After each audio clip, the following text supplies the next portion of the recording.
Welcome to the Slop Farm. Enjoy the video. You start now. Plug the original 65W or higher charger and a certified cable into a tested wall outlet. Xiaomi phones throttle with weak chargers. Once done, power off the phone and inspect the USB-C port under good light. Use a plastic toothpick and compressed air to remove lint because contact issues drop amps. Make sure to close heavy apps and enable airplane mode. Background processes and poor power sources are the usual culprits lowering charge speed. Now perform diagnostics.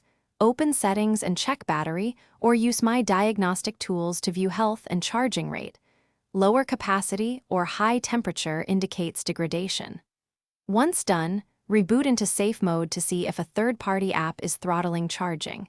If speed improves, remove recent apps. Make sure fast charging is enabled in system settings and test with a different certified charger and cable. This isolates charger versus phone problems. Finish with concrete fixes.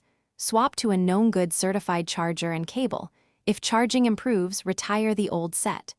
If the port is damaged or pins corroded and cleaning didn't help, consider a professional port repair. Once done, monitor charge curve and temperature. If battery health drops below 80% or the phone stays hot, replace the battery through an authorized service provider. If nothing works, do a factory reset as last resort. And if still slow, service is the key. One troubleshooting tip: log charging amps for technicians. Thanks for watching. Consider subscribing if we helped you today.